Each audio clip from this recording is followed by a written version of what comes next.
children. Today we are going to study the poem The Kite. It's written by Harry Benn. Children, when you see the kite flying in the blue sky, what type of feelings do you experience? You all might be thinking that you should also get an opportunity or the wish that you can also fly high and higher in the blue sky like the kite. But unfortunately, we can't be a kite. But instead, we can enjoy kite flying.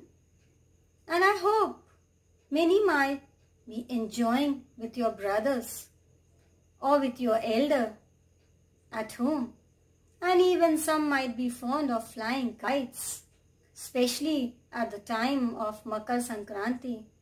So let's start and enjoy the poem The Kite, written by Harry Benn.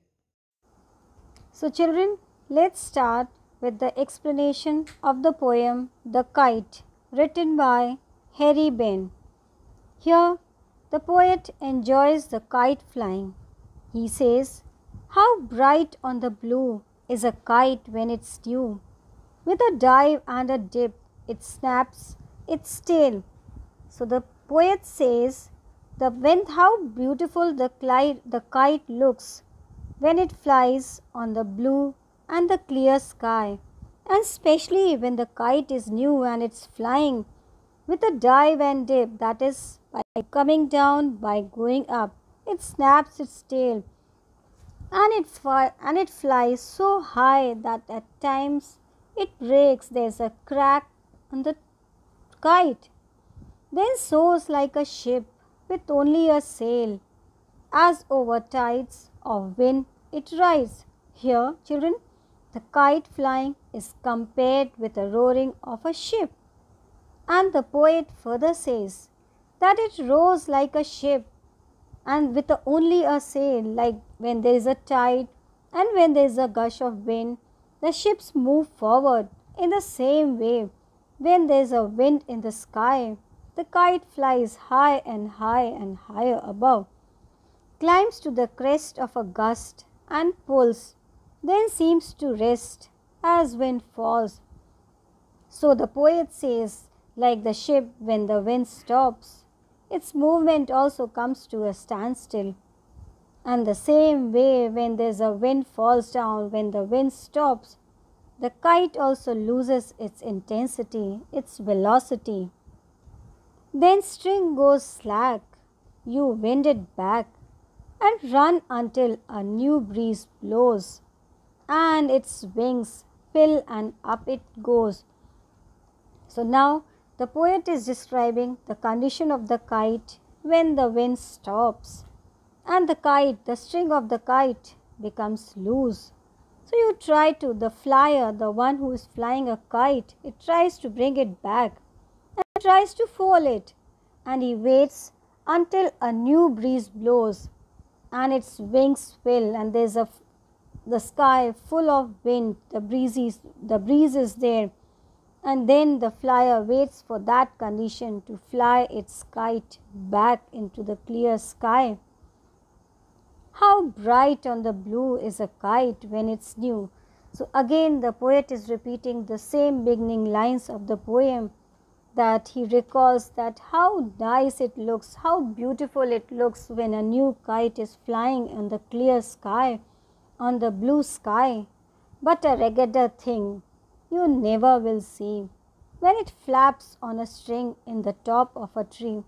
So now here, children, the poet is explaining just the opposite condition of the kite when in the opening of the poem is there. Here he says, he describes the condition of the kite when it gets stuck on a tree and it flaps on a string. It tries to get stuck, it is stuck on a tree and tries to get out of it, and the flyer tries to string it back and tries to get it back so that the kite comes it back to him. So children, this is all the end of the poem. Here we have seen that the poet describes the three moods of the poem, the kite flyer. In the beginning lines, the poet says the condition of the kite How happy the flyer is when he sees when he sees a new kite being flown on the blue and the clear sky. And it dips and dies, it moves up above and above in the sky as the ship rows. That is, the movement of the kite is compared with the ship. And then it says the condition when the wind comes to a standstill, the ship also stops its movement. In the same way, the kite also becomes loose and the flyer tries to bring it back. And lastly, the poet describes the condition of a kite when it gets stuck on a tree and it doesn't come down or move up. So it tries to bring it back, it tries to flaps on a string and tries to move the kite, tries to bring the kite back to him. So this is all about the kite. I hope children you all have enjoyed the poem and imagined the kite flying. Now let's move to some new words. So children, these are the new words of this poem. So you all have to, what work you have to do? You have to note down all these new words in your notebook. And children, you also have to write down a short paragraph how you have enjoyed kite flying or even seeing kite fly in the blue sky, in the clear sky. So just jot down a short paragraph, something interesting about kite flying. That's all for today. Thank you. Have a good day.